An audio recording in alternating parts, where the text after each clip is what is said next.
What is up, everybody? This is Sikey, and welcome to the semifinals. Today we have, well, first of all, I'm Sikey. How you all guys been today? Welcome to the Checkmate Tournament semifinals, where we will be having the next two teams compete. It is going to be Halcyon versus Omega. Now, if you guys don't recall who these are, Omega, very talented Survivor team. You guys might recognize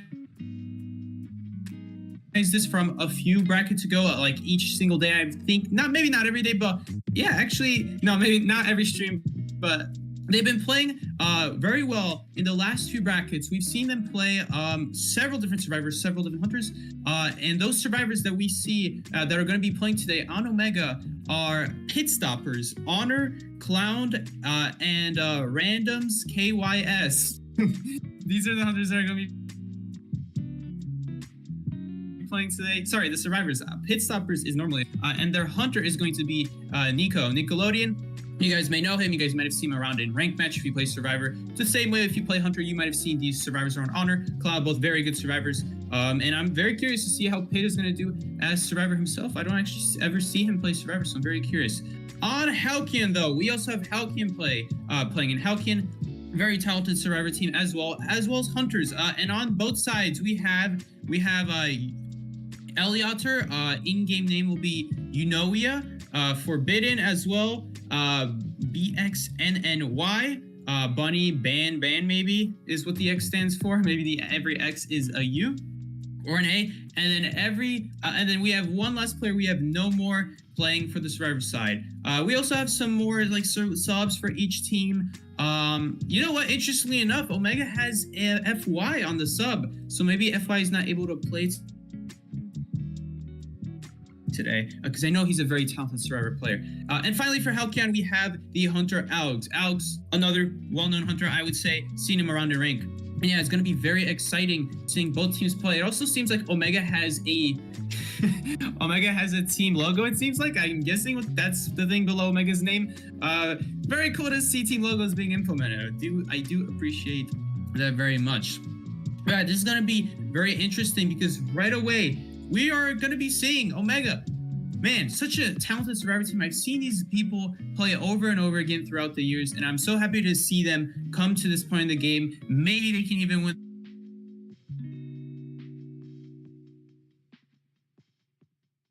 the tournament. So watch the previous semifinals that was happening a few hours ago earlier today on the channel. But it's going to be very interesting to see. Right away, we have Halcyon is going to be hunting first. Halcyon is going to ban, I believe that's Arms Factory, kind of hard to tell. But yes, that is Arms Factory, and they're going to be hunting first. This is round one, map ban pick.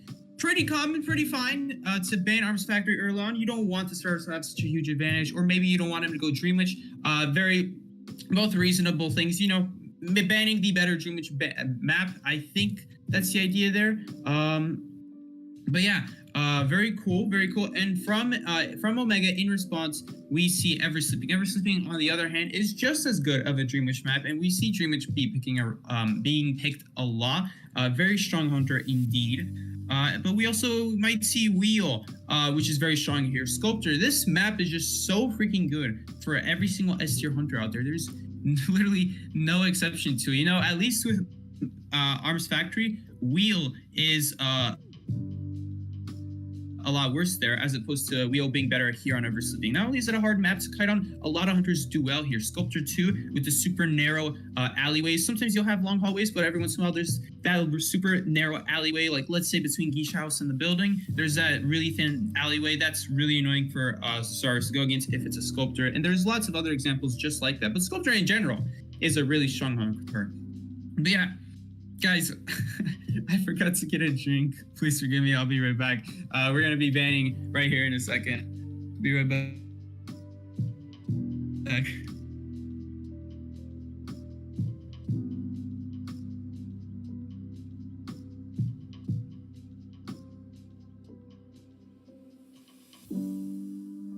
All right, we back. Cracking a cold one with the boys. Ah, yeah. Love the sound of that. While we're waiting here, we have some nice soda can ASMR popping noises.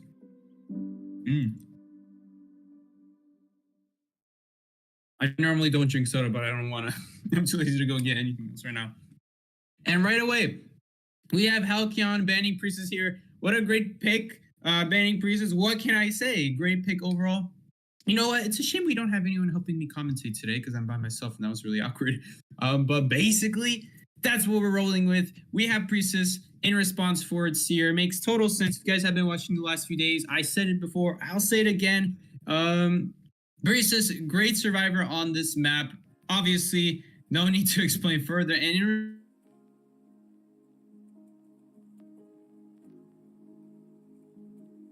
response to a very fitted sculptor, very strong against wheel, kind of strong against dream, which depends. He's just a really good pick overall, that even if it's not a great hunter, he still does so good against that hunter. So let's say maybe you're getting patrolled by Dreamwitch, it'll still be helpful to send an owl when you're on the last bite of the patroller, because that still saves lives. So at the end of the day, there's something to look out for. Though, there's no exceptions about him. He's always good against every single hunter.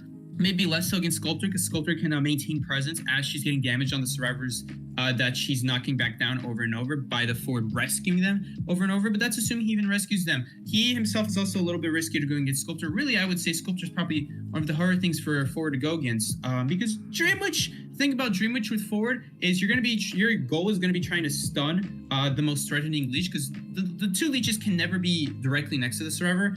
And the moment forward stuns the closest leech to the survivor while they're kiting, that usually opens it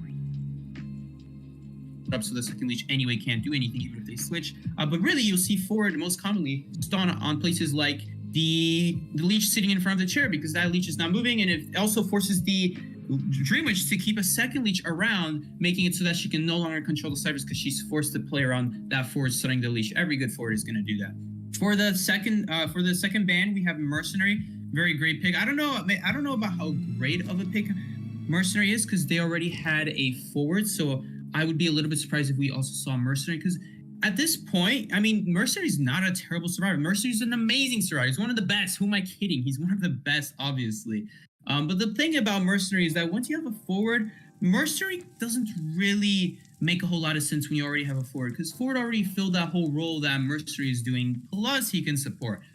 So it doesn't make a whole lot of sense to go Mercenary anyway. And in response, we have survivors going Patient. They probably weren't planning on going Mercenary, so it didn't make much of a difference most likely. Again, I'm kind of making some assumptions here, but they went Patient. Amazing survivor pick. Just a little bit on the weaker side if it is a Sculptor, because he could get blocked by those statues. Probably one of the most frustrating things about Patient, just really gets me going. You know how annoying those statues is. One of my main reasons of not liking Patient in top tier, because if they go Sculptor, that could very likely happen. And we have Psychologist. So Psychologist could mean a lot of things. She's just a very strong survivor in general, but this most likely of all things suggests a Dreamwitch, and least likely to suggest a Wheel. Since Wheel's most least likely to ban Psychologist, Dreamwitch is the most likely. Maybe we could still see Sculptor, but Dreamwitch is very possible. Never mind. Never mind, we're seeing Hermit.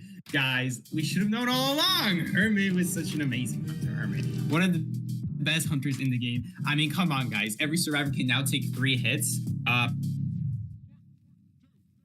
Plus whatever abilities they have. Hermit is just painfully slowing the game down for eventually getting all 5 ciphers popped because he can't keep up. But you know what?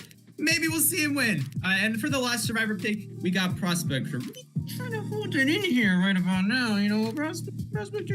I don't know. Prospector is so cool to see though. So I don't know about round 1. Maybe they just don't have a survivor that can pick another survivor over Prospector. But Prospector still okay. He's just situational against the hunter, but definitely very good against Hermit. So in this case, it's actually completely fine. Yeah, I'm very excited to see how this pans out. I was definitely not expecting Hermit of all things. I think we've seen Omega play Prospector before. In fact, we see a lot of teams play Prospector. I'm very curious about the statistics of Prospector. How often do we see Prospector be played of all things? But in theory, he seems like a great survivor, but he has these downfalls that just make it so there are better survivors to pick over him. Still though, if he's not the one getting chased, those magnets are really, really devastating at supporting other teammates. So very interesting to see what we're gonna see here. You know what? I'm running out of things to say. How y'all doing today? You guys been doing well? Guys, if you hear a child screaming in the background, please, I promise you, I'm not keeping kids in my basement, okay? That's just my half sister, okay? My mic is cutting out, Sikey. Thank you so much, Amon. I have no idea what to do about that. Allie, is my mic cutting off? I hope my mic's not cutting off. Oh, and guess what Allie's gonna tell me? Allie's gonna tell me I'm not online. Let me get online. Because guys, what kind of a commentator is not online ready to spectate the match? So it looks like no one is in the room yet. Never mind, everyone is entering the room. But yeah, this is gonna be very. Oh shoot, I might not be on it. Okay, no, we all good. Webbies, what's going on, Webbies? He says it with a K the entire time. What with a K? Gisha, what has a K? All right, guys, we in the match. We ready to watch live randoms KYS. I don't think that's the hunter. Is that the hunter? Nah, I don't think so. No, sirree. Shame we don't have Sheriff Miki with us today. Commentating this wild dog prospector. He down from the west, deep down in the mines. Gonna be kicking some hunter butt.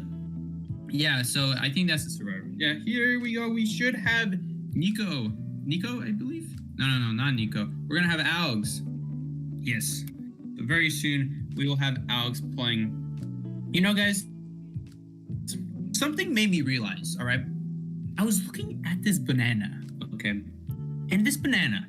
All right, while we're waiting for this match, can we talk about this banana I saw? All right. So I'm at school 5 years ago. This was elementary school, right? I'm looking at this banana, okay? And you know what was so interesting about it? My friends actually went ahead to the school cafeteria, right, to the front, and they picked out a banana, right? And they picked out the straightest banana.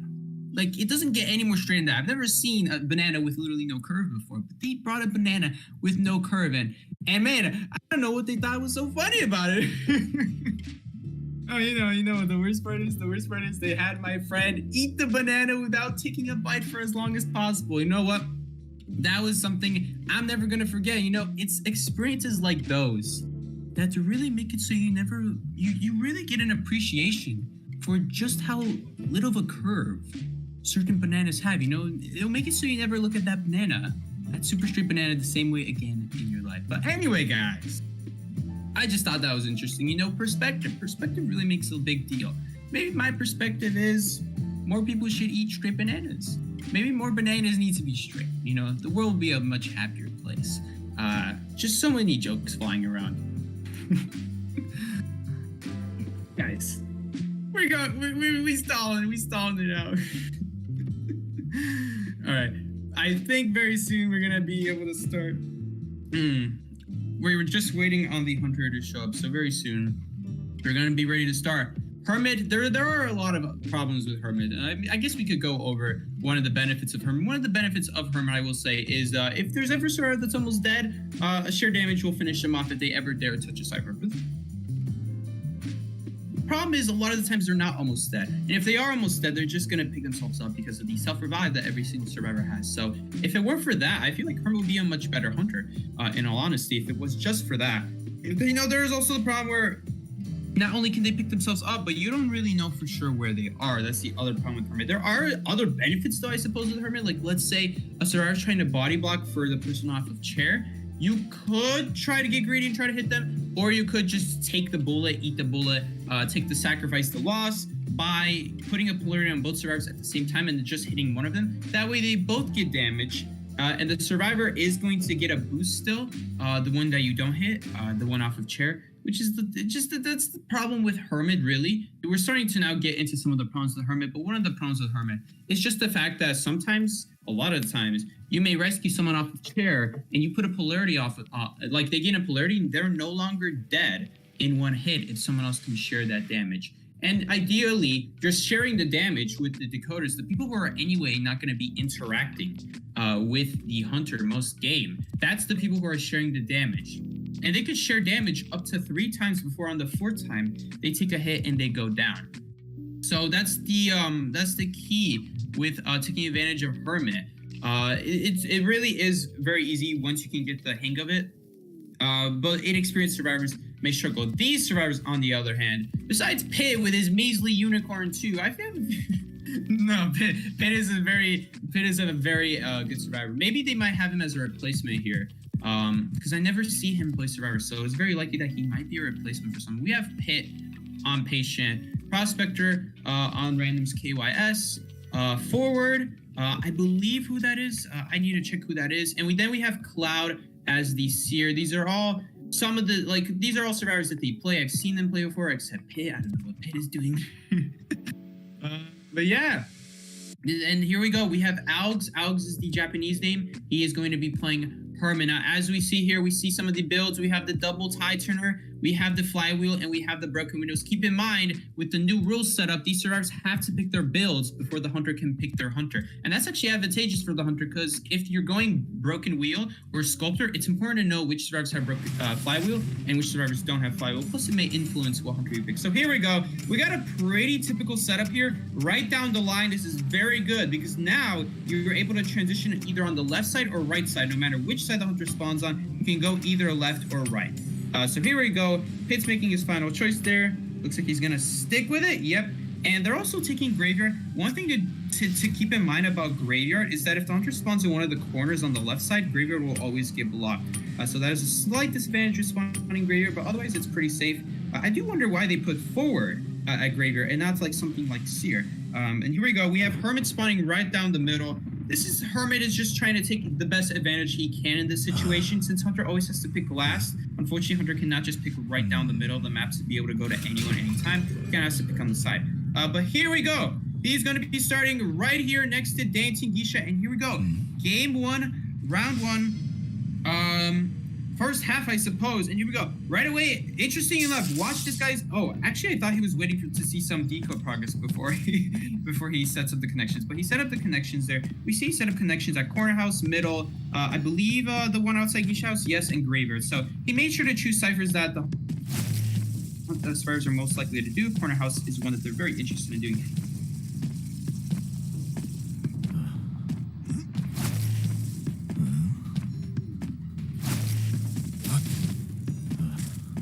And Cloud is right behind this building.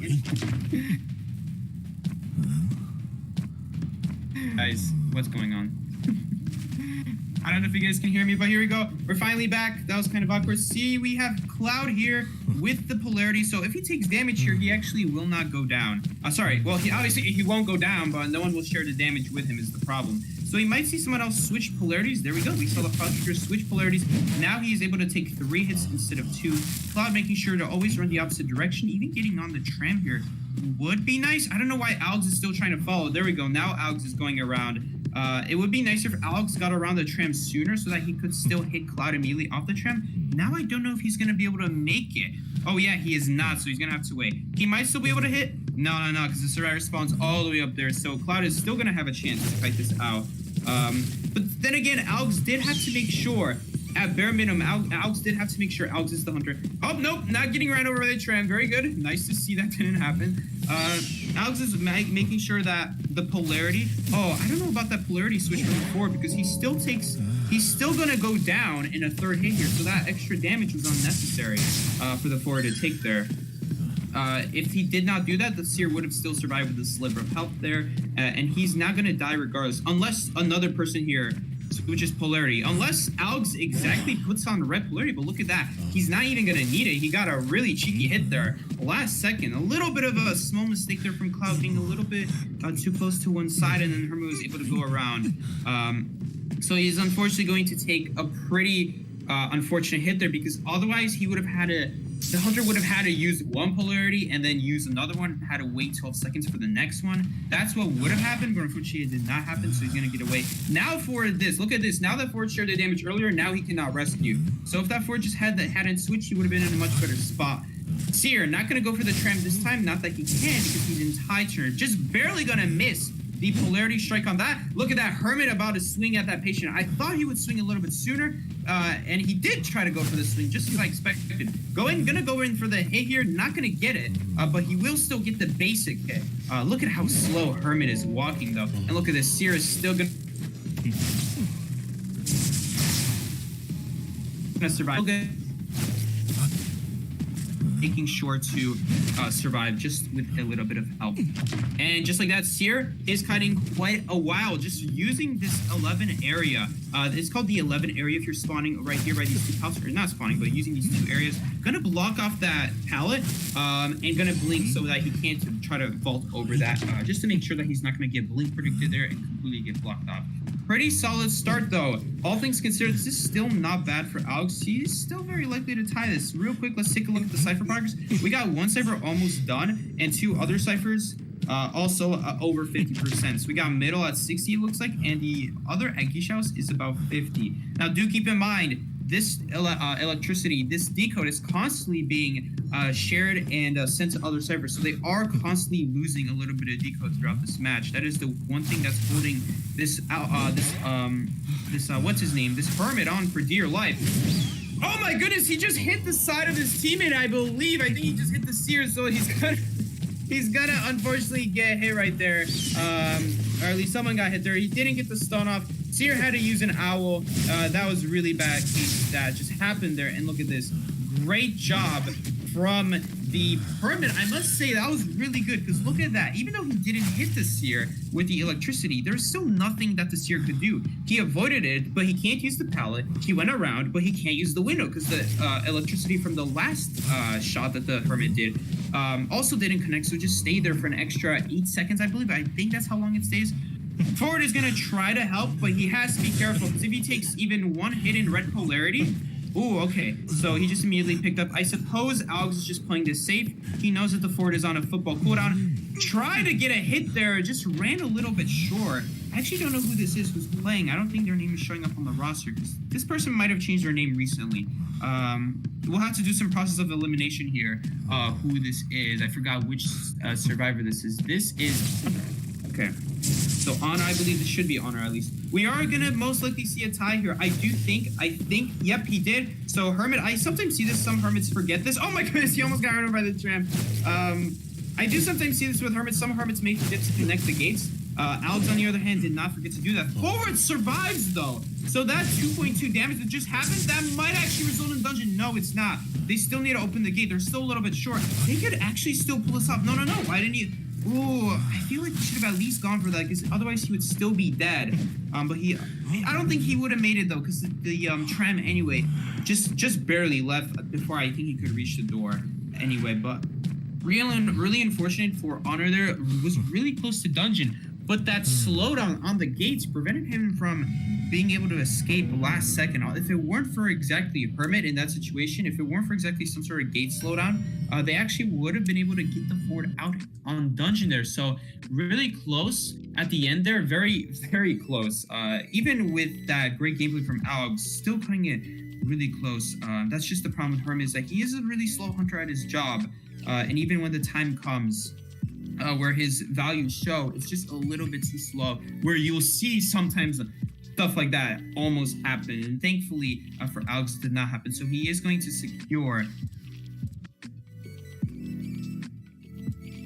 Now his teammates, his survivors, only need to get 2 people out to either tie this round, or they could choose to just straight up win. And that is also, well, maybe not choose, but try to win. Obviously, the goal is always try to win here. Let's take a look at the stats here really quickly. We got Ford containing for 81 seconds, the Seer containing for quite a long time, but that Cypher progress slowing them down a little bit. There was a major hit early on. The third hit really cost a ton of kiting time. So that 157 seconds could have been even longer if it weren't for that. But still, pretty clean stuff overall.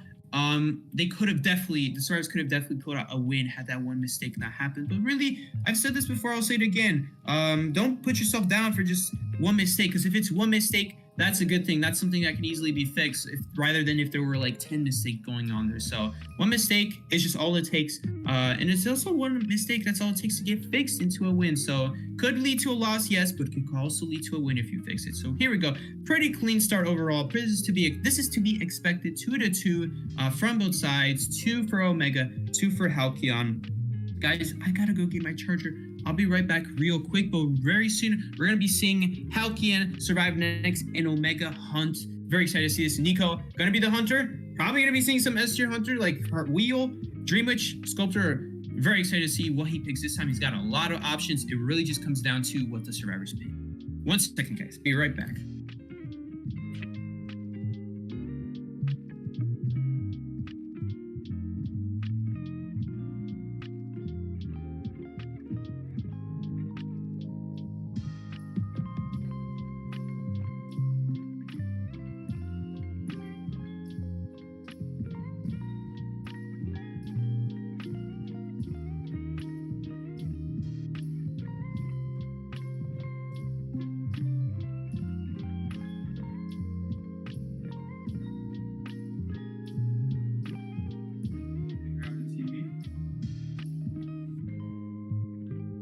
The TV.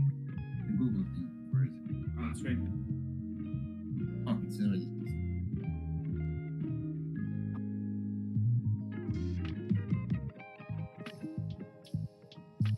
All right, everybody.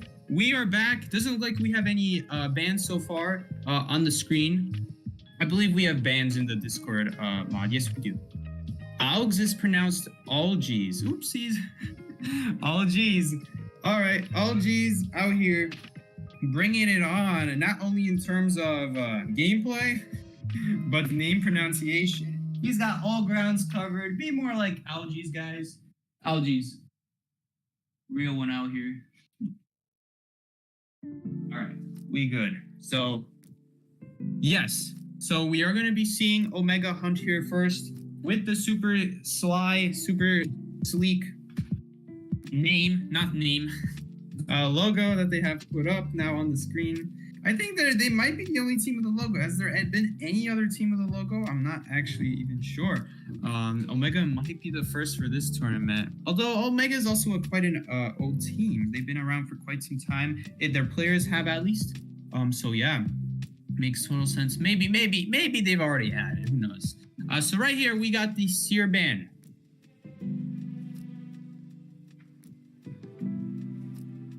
Gotta take a sip of that Fanta, you know what I'm saying, guys?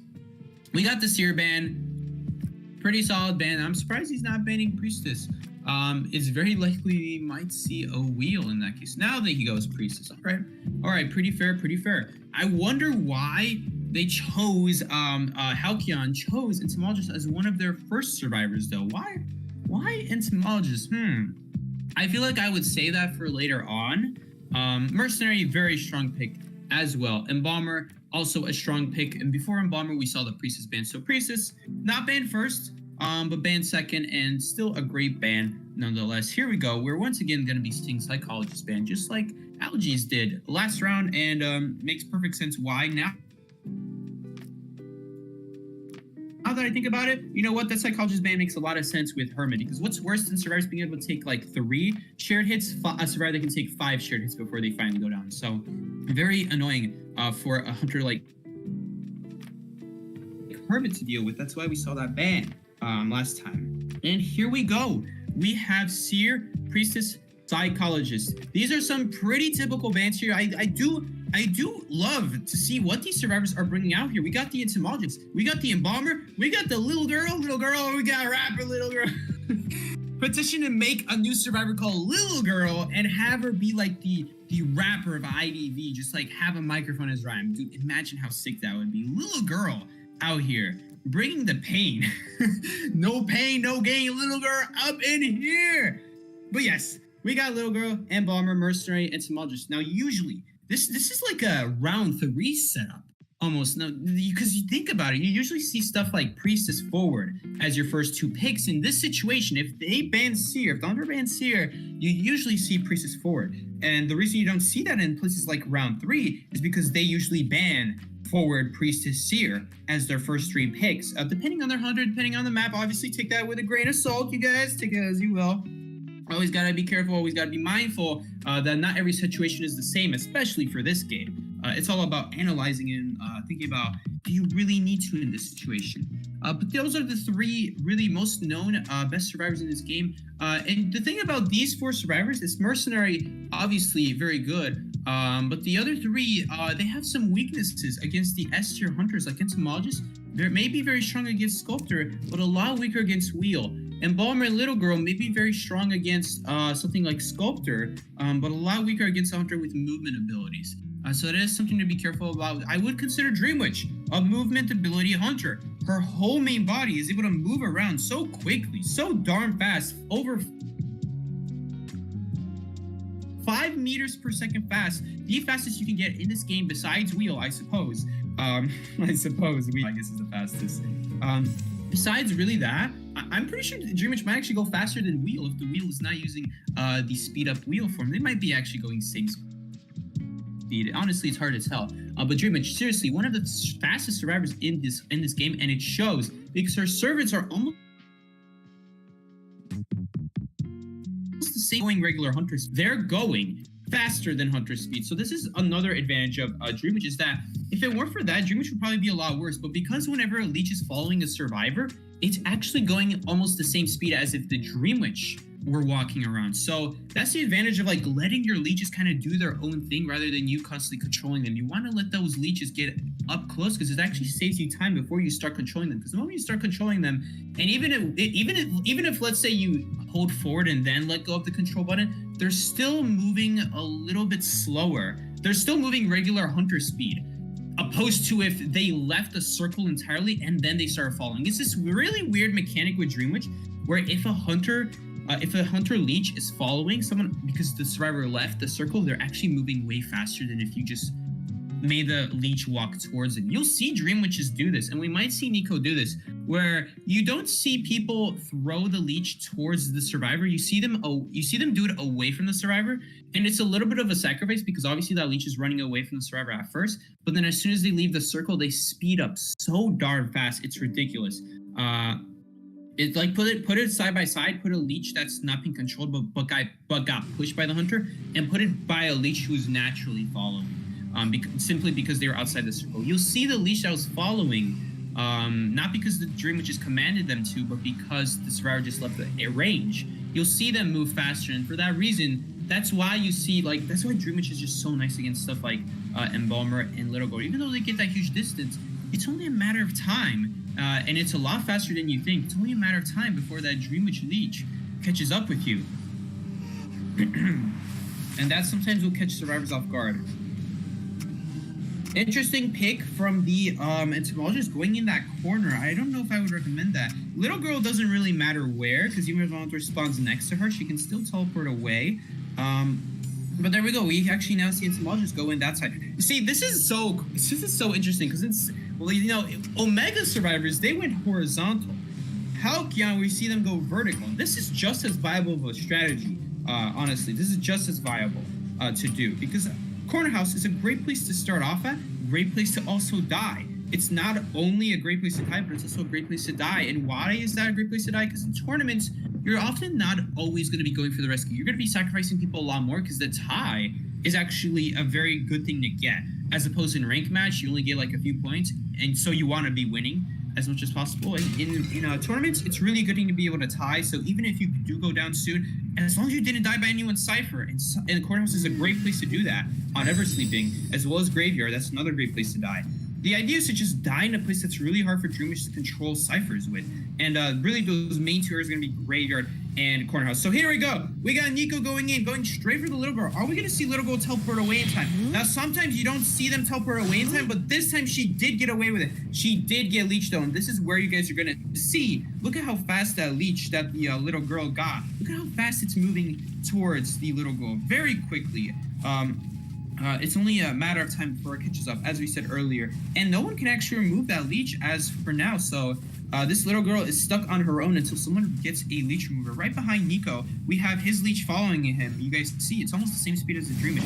And here we go. Oh, I don't know about that. Okay, I see. I think I know what he's doing. So even though the Little Girl used the leech, a little bit of a misplayed leech page there from the Little Girl, because it actually still led up to a hit. If only she used it a little bit in a more open area, it would have pushed the leech further away. And as a result, that's going to lead to a hit. Look at this teamwork, though. This is where the pain is really brought with Little Girls. When she connects to a mercenary, this is kind of the idea of picking mercenary over forward in this situation. And it is gonna stall for a little bit, but look at how much resources this is taking because of this controller. Look at how much resources that the Dreamwitch has to put in this. I believe little girl has one more page that she can use.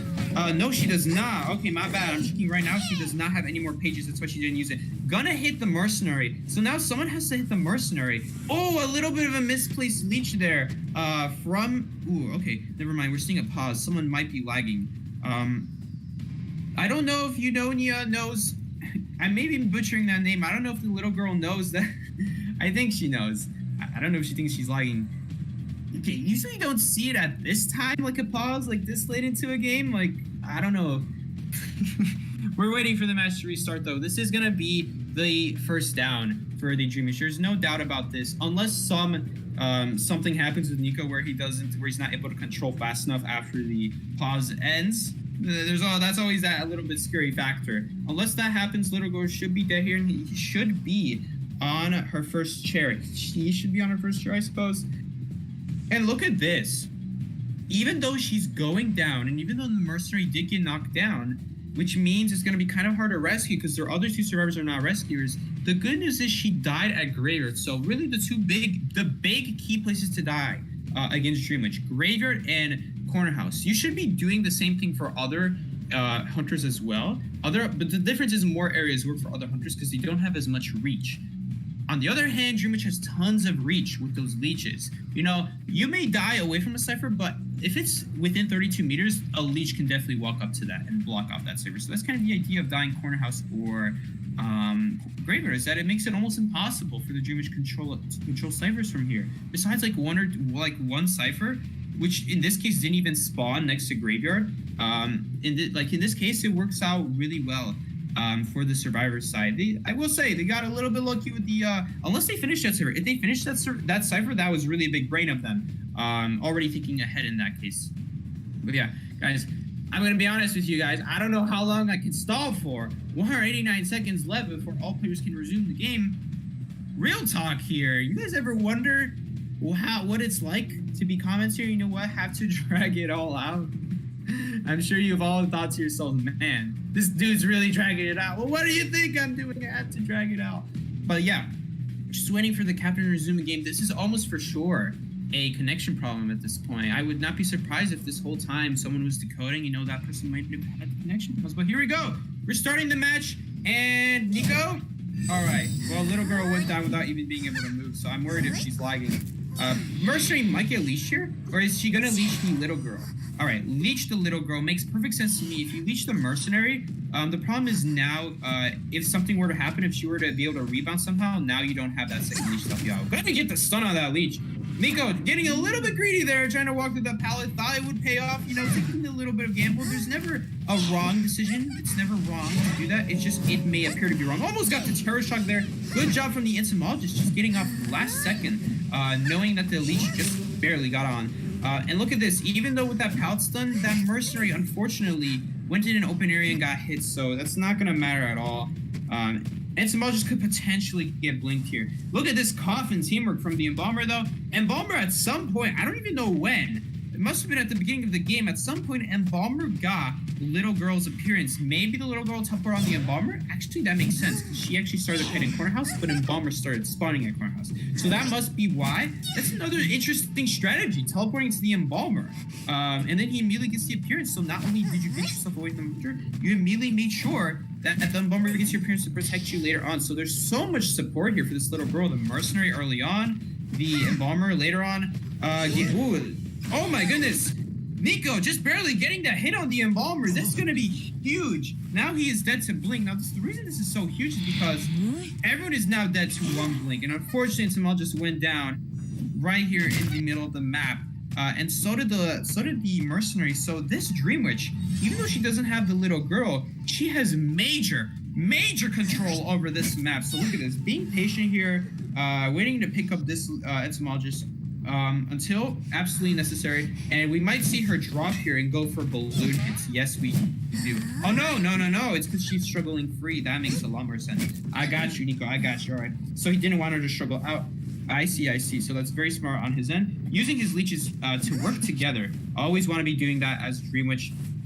And here we go. We got two people on chair at the same time. This is usually when it's GG, is when everyone is injured and you got even one person on chair is usually very hard to come back from. Two?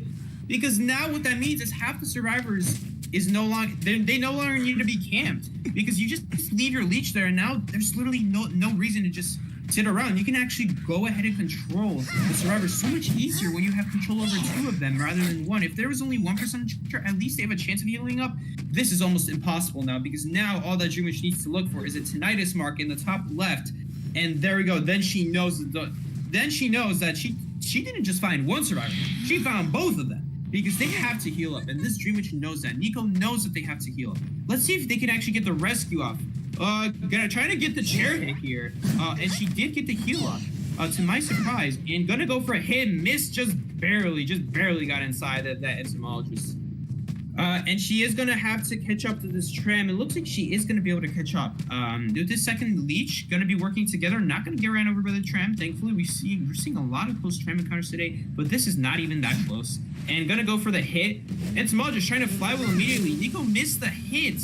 Didn't expect the survivor to spawn there. How did that count as a stun? Little girl didn't think that was a stun either. Missed the blink. Oh my goodness. He's doing back-to-back fails here, which does happen. Nothing wrong with that. No shame in that. And we do still see the entomologist go down. So unfortunately for Nico, he got stunned. Unfortunately for the survivors didn't think that was a stun, so they used the page. Unfortunately for Nico, he missed the blink, but unfortunately for entomologist, there's nothing she could do to back up that failed blink and support herself with. So she just goes down there. Gonna finally go down. Actually, made a nice to see. Guys, I may be cutting out because the Wi-Fi is not doing so hot in this building. This was perhaps an oversight recording in my dad's house this weekend. Maybe I should have just stayed at my mom's just like 2 weeks ago. But anyway, guys, there you have it. We see Nico take down Halcyon in a 4-person elimination, which means Omega will be winning this round, I believe. Yes. Let's take a look at the stats first. And pretty dominant show of all things. You know, besides just a few blunders here and there, this is almost a near perfect example of how to control your leech, and in some cases not control your leech. This is something I don't talk about a lot, but perhaps some people don't realize this. Controlling your leech, not controlling your leech is even more powerful than controlling it when it comes to following survivors. You always want to be following them, forcing them to move from place to place. And when you make them move outside of the circle, the leech will always run back to the survivor, so that instead of you having control all around those buildings and walls, the leech will do it by itself. All you have to do is just get it outside the circle. And oftentimes it's a lot easier than you controlling the leech yourself. So here we go. Overall, little girl got some really good kite time, but a lot of it was because of the support of their teammates. Unfortunately, to do that support, it cost them a lot of resources, and by the time they started getting chased, they didn't really have a whole lot. Really, the only person was entomologist who had some resources left, but besides that, Mercenary didn't have any elbow pads, and Bomber didn't have his coffin left. And so at that point, once Dreamwitch got through the little girl, she was able to get through everyone. And that's the risk in supporting people, is that when you support them, you have to make sure you're still sustainable with it. Is that when you dump your resources into one person, you gotta make sure that one person survives, because at that point, if they don't, it might be too late. And we saw that here. The Mercenary committed so hard with his 3 elbow pads, and it would have been better if he just used 0 elbow pads, because in the end, he still got hit. I suppose it stalled 15 seconds, but those 3 elbow pads could have gotten a lot more than 15 seconds later down the line. And so that was probably the biggest mistake there, which led to being an easy down later on in the match. He definitely could have survived there at the end, though. It was really just a few mistakes from the survivor side, and again, we could see the Dreamwitch go down here. Very, very easy hunter to take down with teamwork. It's just doing the teamwork is the hard part. And so as a result, we're going to be seeing Omega take down Halcyon in a 7-2 situation. This means that if Omega can win round 2, they will just straight up take this whole bracket and move on to a very easy finals bracket for them, which we will be seeing tomorrow. You guys can watch the finals tomorrow. We're going to be seeing Omega play in the finals. It's going to be very intense, very good survivor teams all the way to the very finish, which is to be expected. You know, you want to see the good survivors at the very end, because they're going to be bringing in the heat, as in like super intense. You know, the closest we'll get to Call of this gameplay here, and it's always nice to see who is the new champion. of this time of year. You know, we don't see B4U. I would have loved to see B4U in this tournament. Unfortunately, we're not going to see them.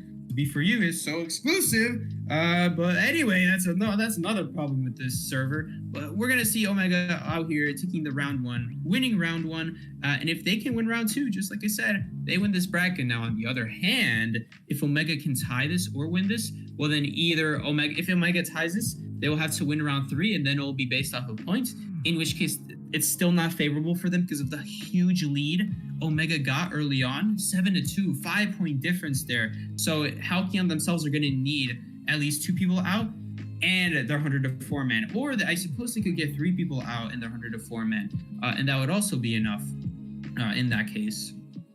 In fact, they would win the round. So that is the goal here. Look at this. So this is a very interesting. I think this is the first time I'm seeing Leo's memory here when I'm commentating these matches. The problem with Leo's memory, you know, you don't see Leo's memory a lot. Why don't we see Leo's memory? That is Leo's memory, right? Right? I'm not tripping here. I'm not tripping here, right? That is Leo's memory. But basically, the biggest thing with Leo's memory is that it's very hard for hunters to win Leo's memory matches because it's very survivor dependent. It's very easy for the survivors to get away. Once they reach factory, they can honestly kite by themselves. And the whole reason you want to be picking stuff like Church and Eversleeping and maybe even Moonlit or Lakeside is because survivors have to work together to be able to destroy the hunter. You know, the hunter is always the benefiter here. So when you pick those kinds of maps, the survivors are going to need more skill from their end to be able to still pull out a win. If you start picking stuff like Arms Factory, Hospital, Leo's Memory, then it makes it so that it's actually less skillful for the survivor side because now those survivors it makes it a lot easier for those survivors to now kite on their own without having that extra teamwork, and then everyone else can just chill out and be like, oh hey, yeah, this is a lot less stressful for us. And even though that's good for Halcyon, that could also bite them back in the butt for Omega because we've seen definitely Omega in the past be able to work together very well. So imagine what happens when you put them in a good kiting area and very good at working together. It leads to a rough ending. But at the end of the day, it could also be a trap card. You know, Omega might not be prepared. At the end of the day, supporting still takes some terms of planning. So if they didn't plan for Leo's memory, then that's where Halcyon could be the benefiter in this situation. But really, that's the idea we're going for here. It's a trap card. It's a wild card with the Leo's memory. And so who knows, Halcyon could have been practicing Leo's memory and maybe Omega wasn't. And that is kind of the idea here, is that you're kind of hoping that the other team just hasn't played this map enough. Because at the end of the day, this map has 9 different spawn points. Every other map either only has 6 or 7. This map has 9, and on top of that, very, very few key spawn points. So you really got to work together with your spawns to be able to figure it out. So even if someone gets a certain spawn, it's usually not a key spawn. This map has very few key spawn points. So maybe the hunters also, that is one thing that the hunter has on their side, is that it's a lot harder to get a key spawn point for this map.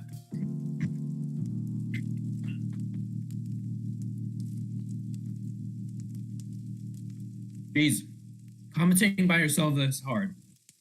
Here we go. We got Priestess here. Great first 2 picks. No, not much to say about there. They're just very strong survivors. And in response, we got the forward Barmaid. We're seeing Omega play so much Barmaid. And I really like to see it because the Barmaid is one of the newer survivors being used recently. Ever since her buff, makes it so that now she can use her speed drink while she's healing up. In the past, that was not possible because the speed drink injures you. You cannot drink a drink that injures you as you're healing from your last injury, if that makes any sense. I think that does make sense. So ever since they removed the injury from eating speed drinks, ever since they removed the injury from making drinks, it actually makes it a lot better to make drinks mid-fight as well. So not only do you get a way to protect yourself, because the biggest problem with Barmaid before her buff is that she had the ability to heal herself, but she could never use anything else with it. So that's the biggest problem with Barmaid. Now that she has something else to combine with her with her regular healing drink, it makes it so that now she's much more likely to get the heal off. In response, we got the Toy Merchant ban. I would say that's a smart pick. Toy Merchant, very annoying here. I'm surprised we didn't see Patient, because Patient is even better here. In fact, we're not going to see the survivor even take advantage of the patient. We're going to see the magician. Interesting. Magician, I love playing magician. Magician's a lot of fun to play. He's very hard to play, but he's a lot of fun to play. And that is the thing with magician. Now, I don't know if the idea here is fun, but you know what? It works out. Because the hunter band and smologist, and you know what? They could have gone patient. I wonder why they didn't go patient, because patient is one of the strongest survivors here. Everywhere in factory, you know, even if you're not in factory, you could sacrifice one, maybe even 2 hooks. As long as the 3rd hook is inside a factory, it's totally worth doing. And because once you reach factory, you're basically unkillable, which is the scary thing about picking those memory as your map, is that if someone gets there, it's not easy to get there because it's kind of on the side of the map and there's not really anything connecting to it that makes it easy to reach. But if they do reach it, that could very easily lead to trouble for the hunter. So that's the big risk here. It does require some luck on the hunter's end for them not to be able to transition to the right spot. So, you know, it depends where they spawn. The hunter's ideally hoping to spawn factory here or somewhere near factory so that they limit the chances of someone spawning there or maybe even being able to kite there. Depending on the hunter's spawn, the survivor spawn farther or closer to factory. So that's kind of, there is a little bit of luck here as well when it comes to these artists. Now, patient probably would still be good here. Not as good, because when you jump from one place to the other, you kind of have to do it out in the open. And when you do it out in the open, well, then Waxers benefits off of being out in the open. That's why patient is still, you still see patient used against Waxers, but the difference is you won't see him do it out in the open as much. You'll see him go behind walls immediately after he lands on the ground, or maybe even vault over those walls himself. Waxers, though, a little bit risky, kind of like with Hermit.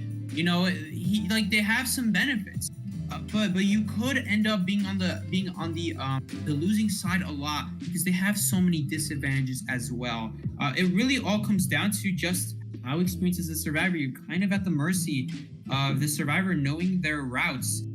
Because you're once they know their routes, your ability becomes very, very weak in comparison to something like Sculptor, Dream Witch, Wheel. Even if they know their routes, you have abilities to make it almost impossible to maintain that route, so that they have to go completely off the walls, use their abilities, stuff like that. As opposed to something like Waxers, where simply going around a wall makes it really hard to effectively use your wax gun. So here we go. We got Pit Stoppers on Barmaid, Acrobat being used by Honor, Cloud out here with the Magician, Flywheel, and we finally have Forward. I didn't get to see what build Forward has. We can check real quick here what build Forward has. Forward has Flywheel. Looks like he's got the Chungus. In Spanish, it's the Chungo. Chungus. I just like to say Big Chungus. We got the Acrobat spawning at middle, Magician spawning at Shed. Interesting. So they rather have the Acrobat spawn there instead of the Magician. You know what? It actually works out, because Shed is still a very, very strong kiting place. And Pit, look at where Pit spawned. He didn't spawn in the corner. He spawned between the corners. So that way, no matter which side the hunter goes to, he can always transition. So the idea here is you don't just want to be in a good area. You want to waste time for the hunter to run after you. So look at this. If Pit had spawned directly in the corner, and then Waxer spawned here by the trees where Pit spawned, well, Pit can't really go anywhere. He's just kind of waiting for them to reach him. That would have been a lawless time that the Waxers had to walk. Look at how much longer the Wax had to walk as a result. He's running peepers. Very interesting. So he is at the mercy of these survivors, where if they're able to kite out after one hit, he could still very seriously get kited here. That is the huge risk in running something like peepers instead of blink, or even teleport. The teleport's still, of course, not preferable.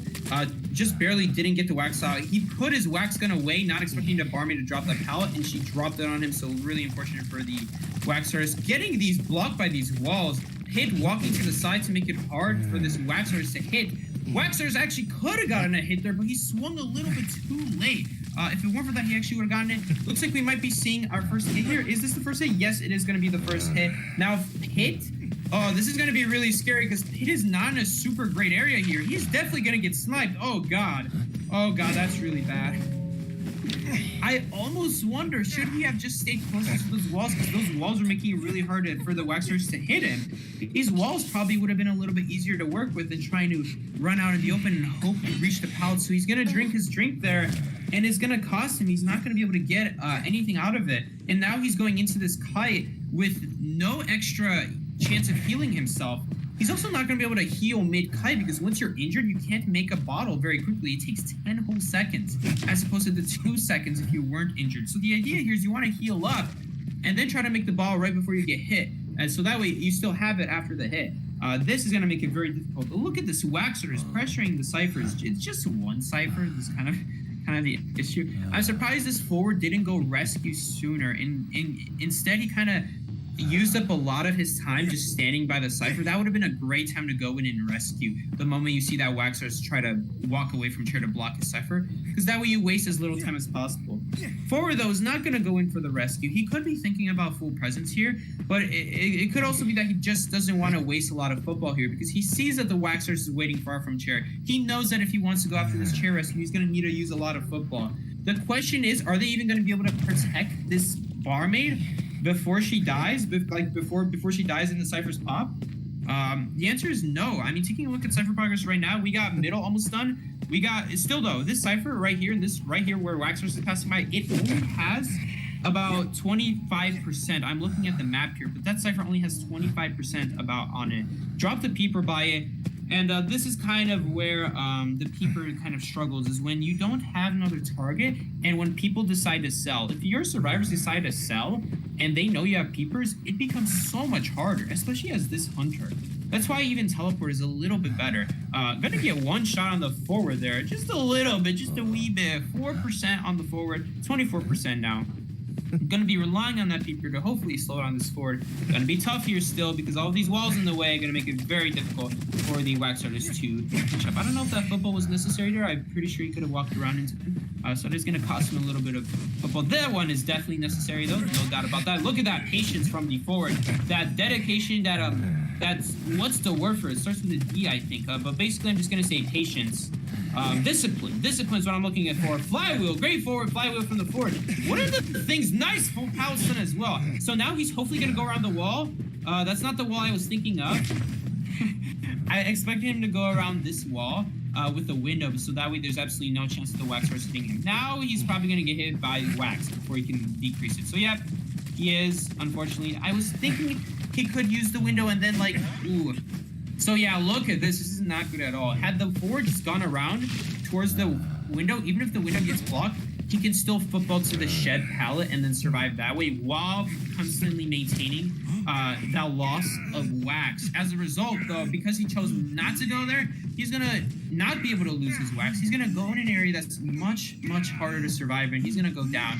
Waxers is going to hit him, purposefully not freeze him so that the next hit, he's just going to be dead to one wax shot, which is kind of the issue there. Does the wax have full presence yet? No, he does not. Going for a terror shock, not going to get it. Does the acrobat choose to use support here? No, he is not, because he himself is about to die. Ooh, didn't go for a ball there. A little bit scary there. Had the wax not missed, I think he would have been frozen there. Using the ball, but he's still going to get hit here, which is the problem. Ooh, not even going to go for the wax. I wonder why. Maybe he thought he wouldn't be able to hit it in time. Before the stun goes away. Gonna block off that window. Gonna try to mind game here. Problem is that Acrobat can still jump over this window as well, so it actually doesn't do a whole lot. Fun fact, Acrobat and what's her name?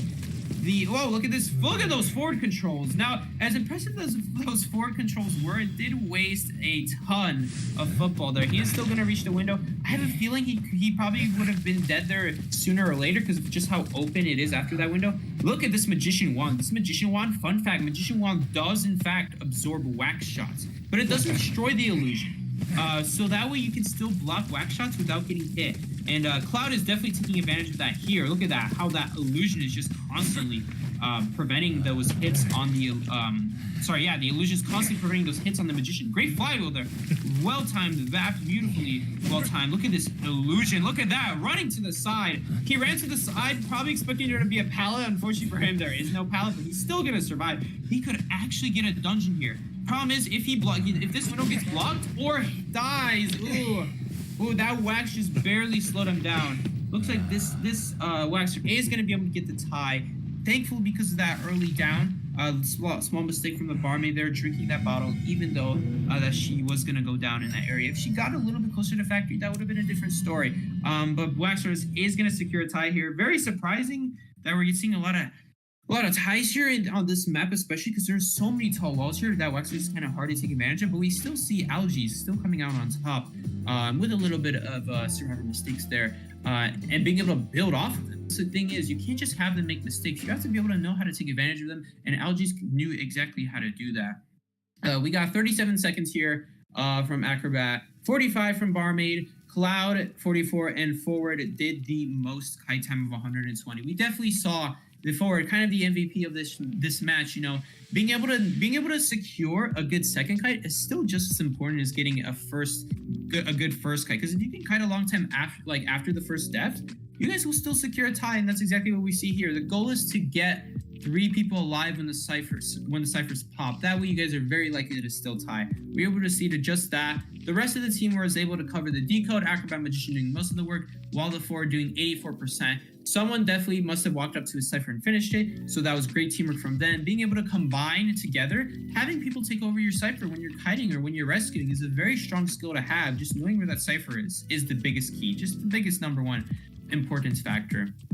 But yeah, great job from Algae. Is going to be able to tie this match still and give his team a chance to either get a tie of themselves or win this round 2.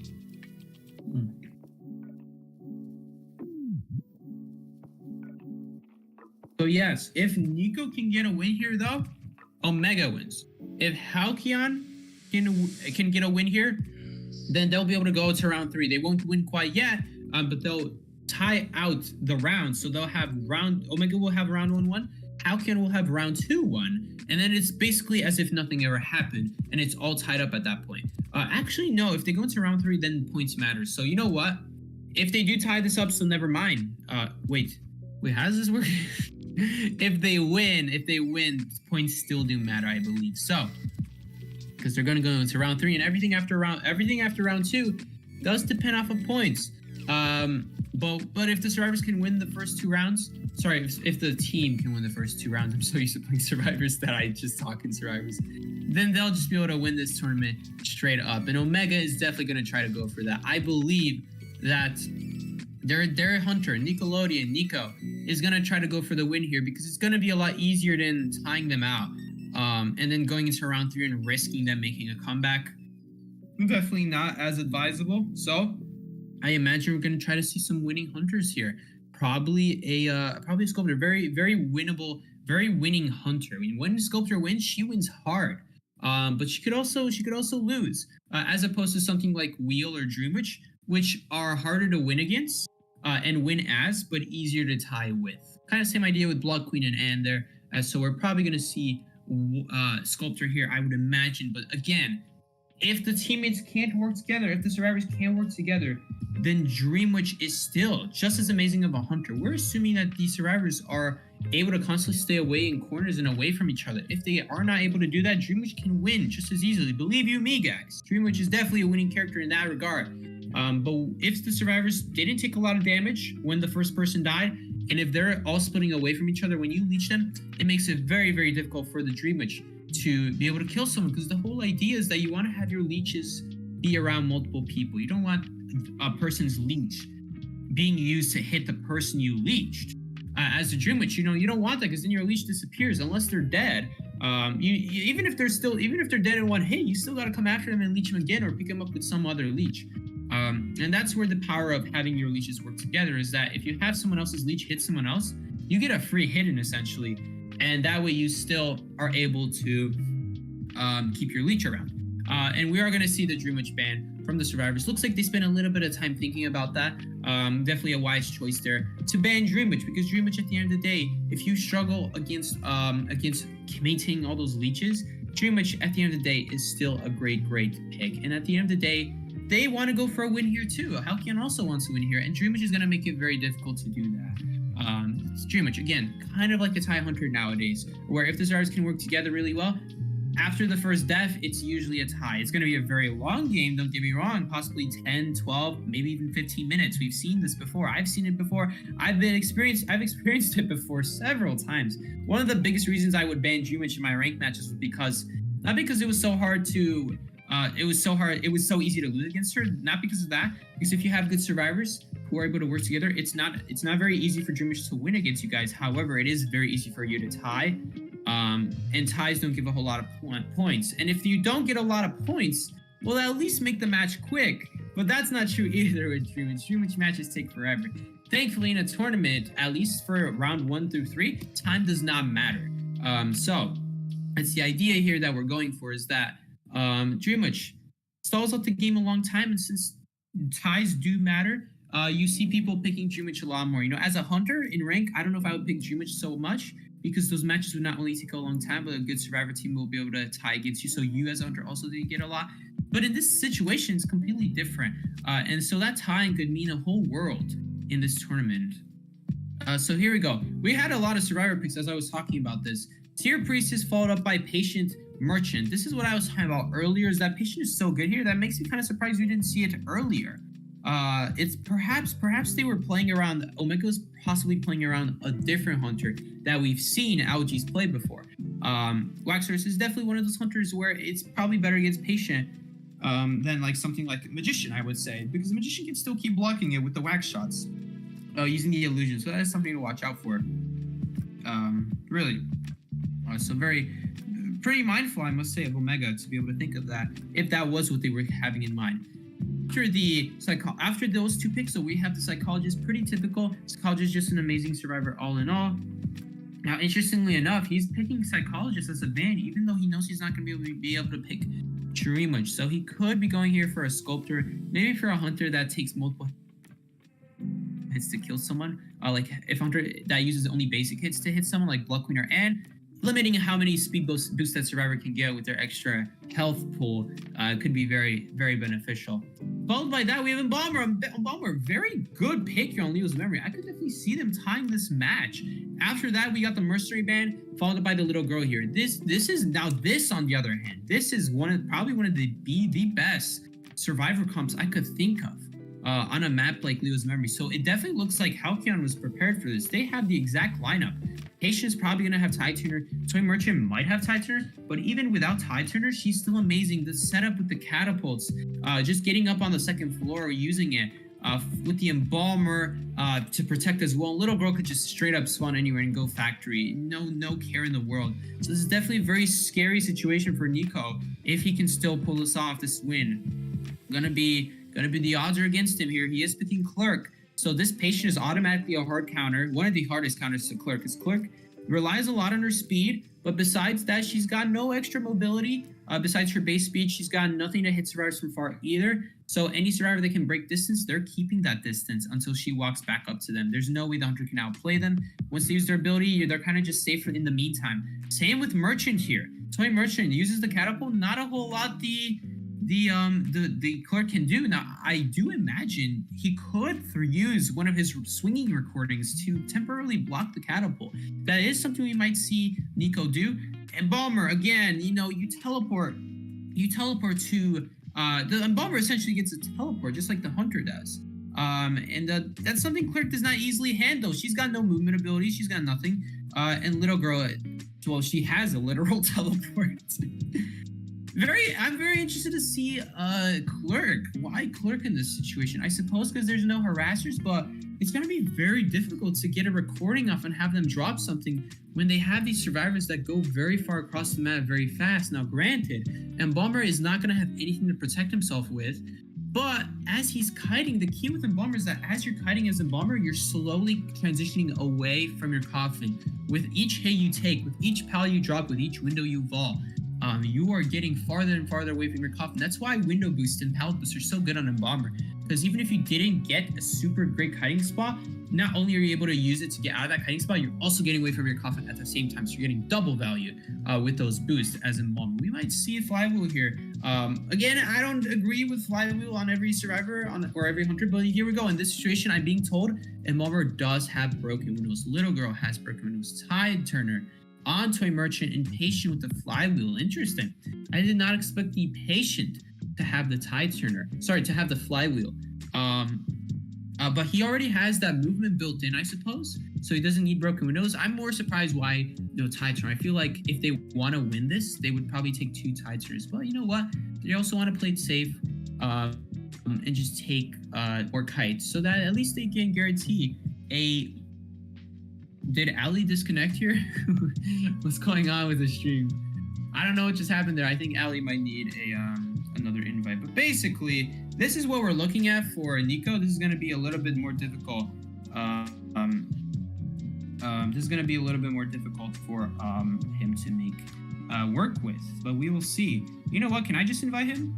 Can I just invite Nico? I'm friends with him. There we go. Here we go.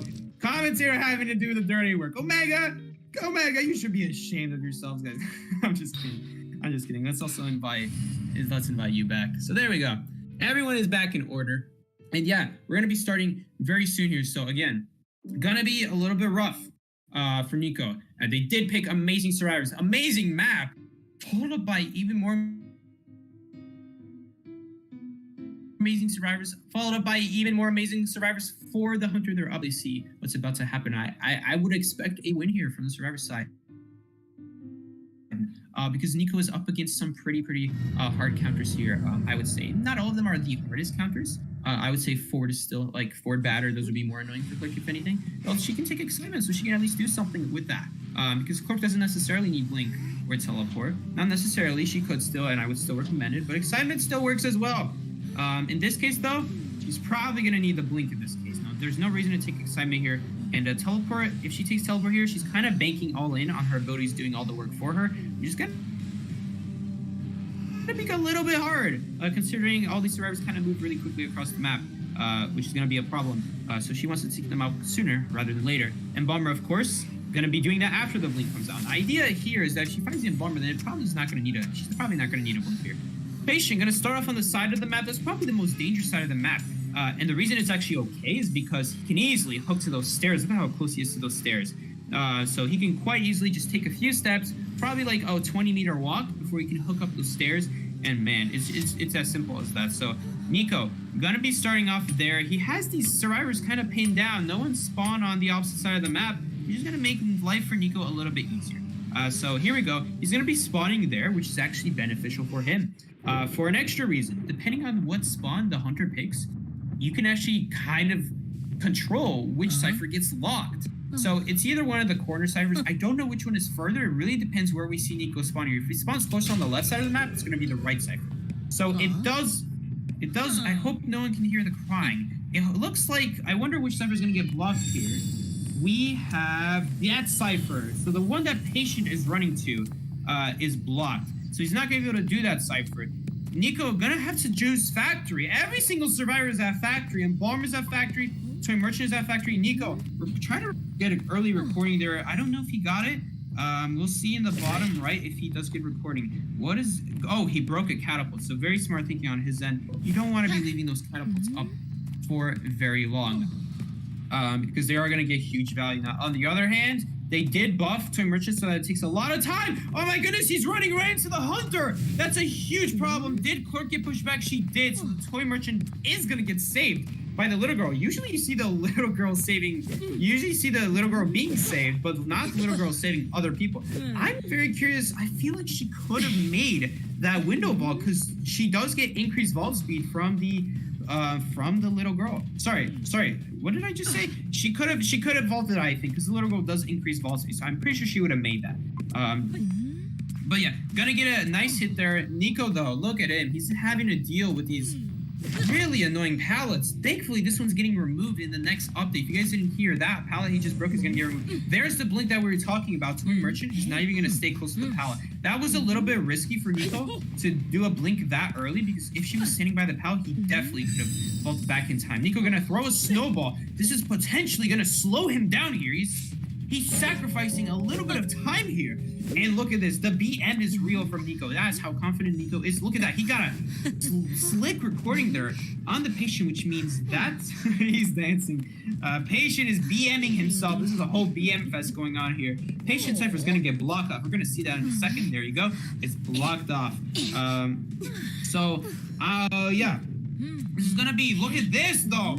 Toy Merchant got, because of Embalmer running next to the, look at that. So Clerk is going to be able to see where the coffin is exactly next to the Cypher Bolt. My goodness, look at this, guys. The teamwork is real. The Embalmer purposefully ran to the Toy Merchant early on because he got that recording. He got that appearance. It seems a little bit risky because you kind of put all your eggs in one basket because someone could get, all of you guys could get found at the same time.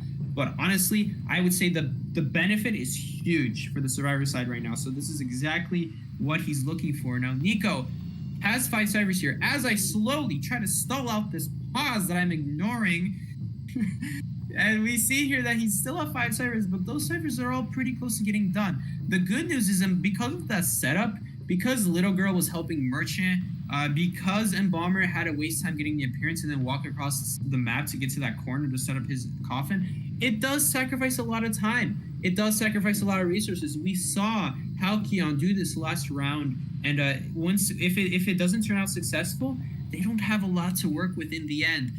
So the fact that they're taking this all-in kind of approach is risky.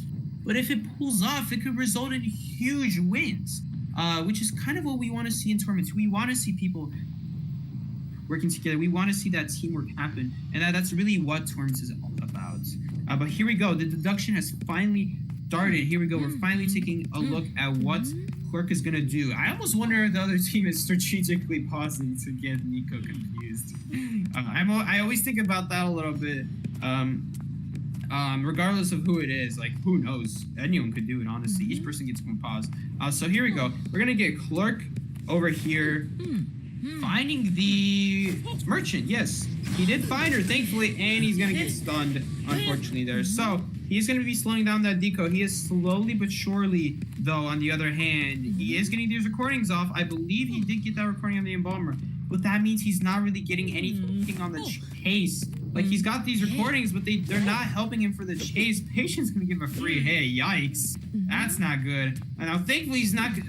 Well, hopefully he's not gonna rescue this game. Merchant is the one with Tide Turners, so the other best person to really do the rescue here is the Patient. So it really sucks that he took a hit there. Look at the Patience not sitting on that catapult, knowing that Nico could potentially walk around. He still does. And so now Merchant has to take this subpar catapult. Look at this. It did a lot of stalling, but it doesn't really solve the problem. Now, Nico doesn't even have to break this catapult because he knows that the Toy Merchant cannot use it. There's a 28-second cooldown every time you use a catapult. It's 28, I think? I don't know. Gonna walk right in that pallet, not thinking that he would drop it in time, but he did drop it in time. And Nico's not expecting this route. Look, he was a little bit confused there, wondering why over there. They didn't get stunned there, though. Thankfully, swung there, not going to be able to get anything. Maybe try to break the pallet. What is this? Am I lagging? Is something going on here? Missing a lot of hits, but able to get this Merchant out. Still, though, let's take a look at the Cypher progress real quick. We got the Log Cypher, Christmas Tree Cypher, almost done. Oh, my goodness. Oh, wow. Nico's in a really rough spot. Factory is actually done, guys. Factory is done. Another pallet's done. You know what? If Patient didn't get hit there, if he ran straight for the pallet, he actually would have stunned the Clerk again earlier this match, but instead he took a hit. Now, thankfully, that hit is actually not going to matter. Oh my goodness, they popped really early and Bomber's going to go down. Oh, wow, that really sucks. So now he's going to break the catapult because now it's hurting him. So Clerk, no. Clerk has no recording, so she's going to have to just let these gates go. Thankfully, I think she might be able to find this Patient. I don't know. It really depends. Can he spot these tracks? I think he does. I think he saw it. Yep, he does. He does see the tracks, but he has to keep in mind that he also has to keep an eye on the chair. And this is Embalmer's first chair, which is a huge problem for Nico, because that means that he has to guard it. This is the power of having the different people on chairs, that they don't really offer a whole lot for the Hunter. It even has Tide Turner. Oh my goodness. So now he can't even go after the Toy Merchant. His plan was probably going to be to knock down someone and then go after the other person while the other person is on the floor, but that's not going to be the case. Look at them. I think they were trying to take advantage of the I don't know. I didn't get to see there because Nico went away really quickly there. But they're trying to do the thing where they have someone on top of the gate. I'm watching them right now. They're not doing it correctly. They're not doing it correctly for starters. And even then, I've tested it and it's not consistent. But I suppose it's better than hoping your reflexes are fast enough. I don't know. But look at this. Nico is going to teleport there. Almost got the hit on the patient. He was really close there. And look at this. Now that Embalmer's across the map, now that he knocked down Toy Merchant, this is kind of the mistake there. This is kind of a mistake that both survivors put themselves right next to the gate. Because now Nico knows Toy Merchant is knocked down. He also knows where Embalmer is because he knocked him down. And he saw both survivors. That means that he can teleport for free and the Embalmer's going to die for sure, 100% chance. Look at this, though. He is going to knock down the patient, and they are going to open the gate as a result. Nico constantly is going to be running low on these recordings, and it's going to result in him to not be able to focus on everything at the same time. Now, check this out. Looks like little girl is being a little sneaky here. She's going to try to get out the gate ideally because she doesn't have tie to her. Now, maybe she wants to go for a... Oh my goodness. Nico might have messed up. He's really lucky that Dungeon isn't there. That's all I'm going to say right now. He's really lucky Dungeon isn't there. So, I don't know if he can find this. He really needs to find this patient. If he doesn't find this patient, he's in a lot of trouble. Look at this. This is going to be really scary. Oh my goodness. We might see a body block here. Trying to go for a hit here. Not even going to be close. Missed big time. Hopefully hits the little girl. Good job. Great thinking. Good thing he hit the little girl. Now the little girl cannot body block. And on top of that, Clerk has really fast recovery speed. This recording is going to completely prevent him from dropping this pallet. Plus, this pallet is not easy to hide behind, which is why he got hit there. Great work from Nico. But unfortunately, all that stalling out, all that teamwork, combined with the map, combined with the hunter, combined with these hard counters, make it so that Halcyon is actually able to tie this. And we are going to be seeing a round 3 here. Let's take a look at the stats here. We see 45 seconds on, I don't know who. This invitation is blocking it. Toy Merchant. Oh, you know what? Let me invite. Hey, can I be a part of this? Hold on, one second. Can I get put on the screen? Ah, yeah, there we go. 45 seconds by someone, 68 seconds by someone else. Embalmer, 48 seconds. Now, you see, we don't see a lot of high kite times, but we're seeing a lot of teamwork, and that is the big thing. I think we see Embalmer rescuing twice. One of those rescues were with a coffin, so that was really good. Toy Merchant also going to get a ridiculously high kite time. Her survivor is pretty darn good against Clerk. I will say that much. And so she did get good value out of those catapults. Those catapults were definitely saving her life many times. Look at this spam of invites we got, this wave of invites. But yeah, besides that, it was very tough for Nico, and it's honestly amazing that he was still able to tie that, because he was in a losing position at some point in this game. The moment those gates popped, he was in a losing position there. All 4 survivors were still up when those gates pop, which is usually very bad news for the hunter, but he was still able to pull through, still able to prevent 3 of them from escaping, and that's really the most important part, because now that he's prevented that, now it's all up to top. They don't necessarily have to win. They just need to make sure Halcyon doesn't get 5 points or more to prevent going into an overtime, and if they get more, well, then I believe if they get more points than 5, yeah, then we will see Halcyon actually win, ironically enough, despite this grand start. But Omega, again, because of that strong start they gave, it's no longer who won the round. Omega may have won round 1, but because they only tied round 2, it is now all up to points. And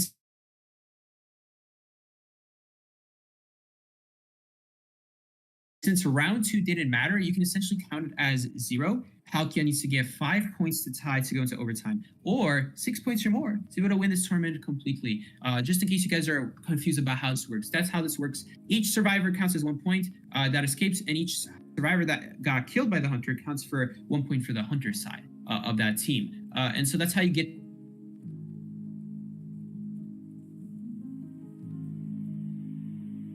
7-2 scores, how this point system works. If the survivor gets 4 people out, if the survivors get 4 people out, or if the hunter kills 4 people, the other team not only gets nothing, but the team that got those 4 people, whether killed or escaped, they get 4 points plus an extra 5. Plus an extra point for the whole escape. Everyone getting out, which is very difficult to do as both hunter and survivor, though admittedly a lot harder to do as survivor, I will say, than hunter. So usually if you're going to see 5-person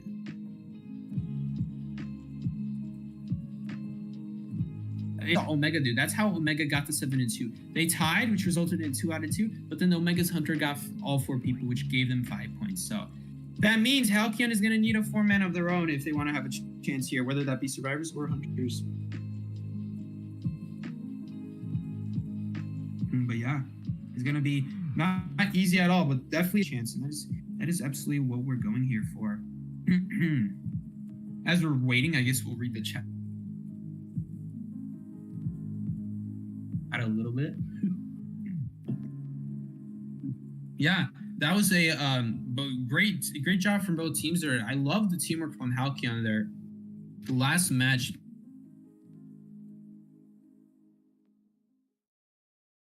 being better. So good job on there. And am I disconnecting? Can anyone hear me right now? I don't know if I disconnected. All right, we should be back, guys. Sorry if my Wi-Fi is bad. I'm not at home. I'm ending lead for Omega still. Let's see if they can pull it off still. But yeah, still. Whew. Gotta take a breather. I got no one else to help me with the commentating. Miki out here. I think he's at his sister's birthday party. Man, co-host for these tournaments, so real shame we couldn't have Miki come here today. No, man. But yeah, how are you guys doing? You guys enjoying the matches so far? I think we're doing a job. I think. Yeah, that sounds like a good thing to do. Man, I don't know about you guys, but it's gonna be rough. I'm very interested to see how Halcyon pulls through if they can. Yeah. Yeah, there's been so many highlights of this bracket though. We saw that questionable Halcyon. We saw so much. We saw that Catapult getting a lot of value last match. Very cool indeed. A lot of cool stuff that we're seeing from the both sides. All right, guys.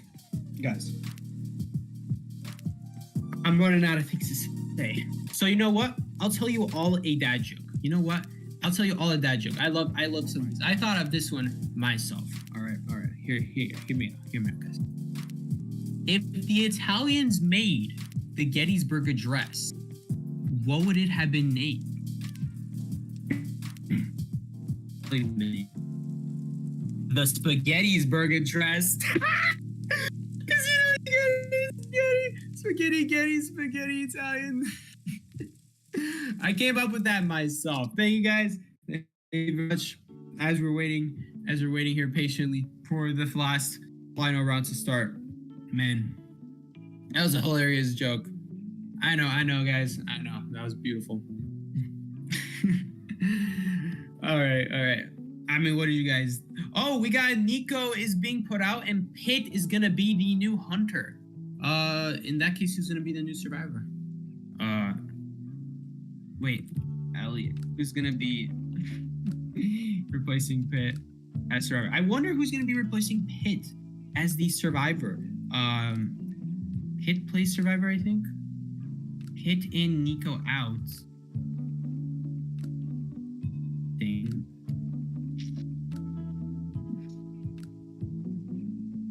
Here we go. We got the map picks here. So no map ban. Oh, he's doing both. Pitt is gonna be playing both survivor and hunter. All right, so this is more like it, guys. This is what I'm interested to see. You know, Nico, amazing hunter, but man, I also want to see Pitt here. So I'm glad we got to see both of them in action here Omega not gonna be able to ban anything, and Halcyon gets the right to choose this map here, and they chose Chinatown.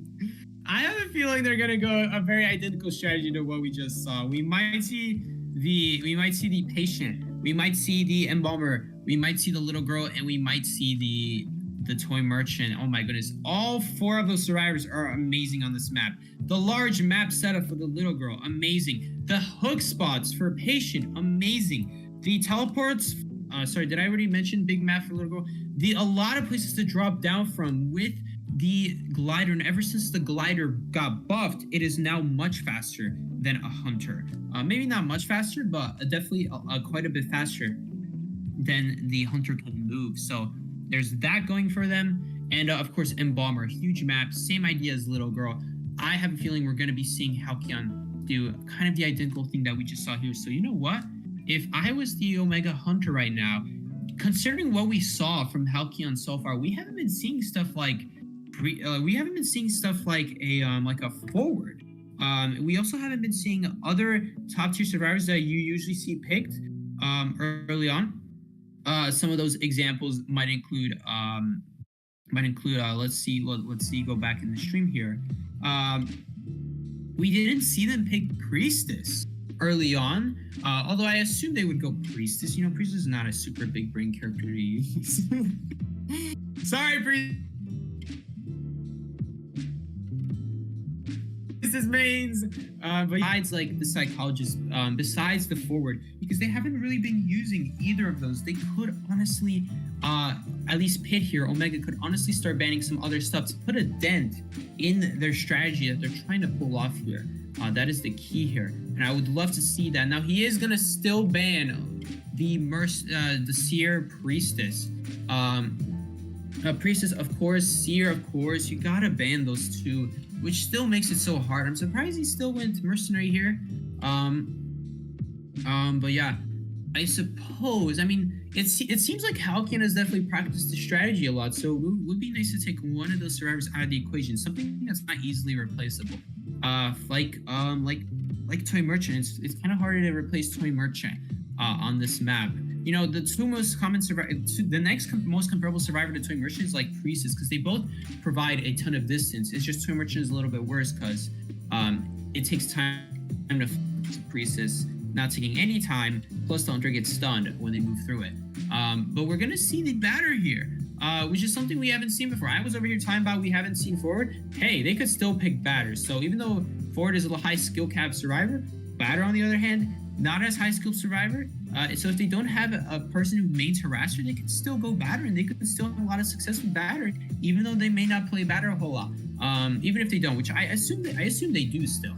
Embalmer out here, great pick. I think that is exactly what. Oh yeah, Pid knows that I'm thinking. He knows that I'm thinking. He's going ahead. He's banning the Embalmer. So this in response to survivors pick the next easily replaceable survivor for Embalmer, which is Little Girl. Problem is, Little Girl can only protect herself, not the whole team. Huge advantage of Embalmers, that he can protect the whole team as long as he has their appearance. Granted, you do need to kind of work together to get that appearance, because you're not going to get it for free. That's for certain. So you gotta work for that appearance.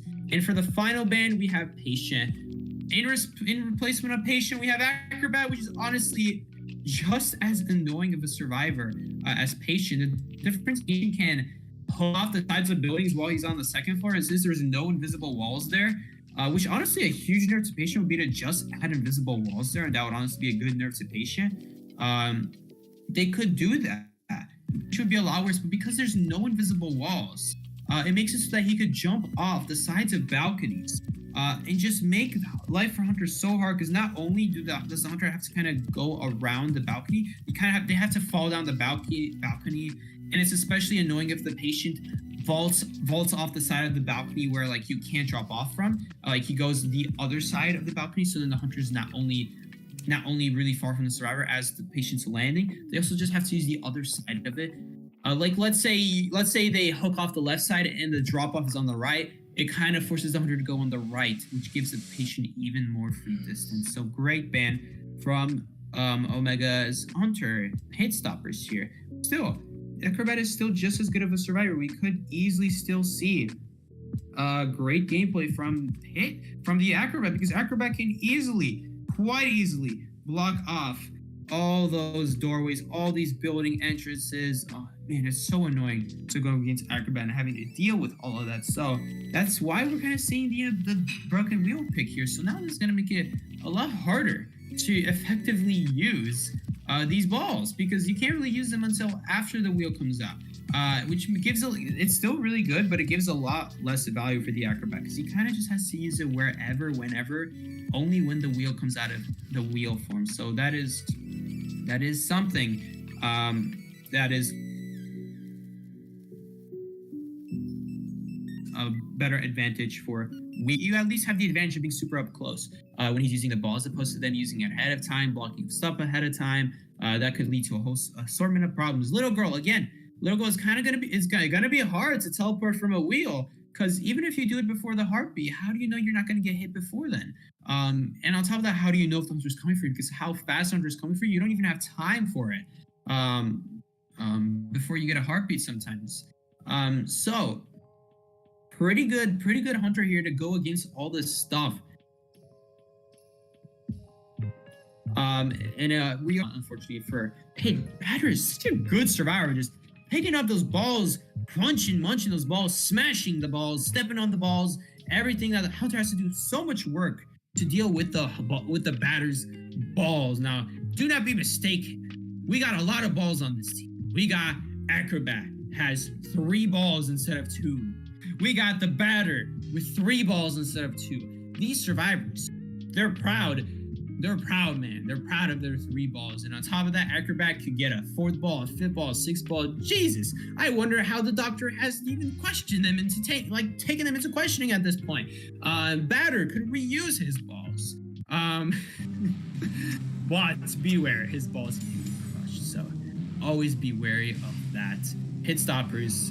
Gonna have to choose a spawn here. Let's see where he picks. Probably Umbrella Gate. He could also pick that other corner up there. Yep, he does go for that other corner up there. By the leafy area, I like to call that the what do I call that area? I think that's the big bush. That's bush.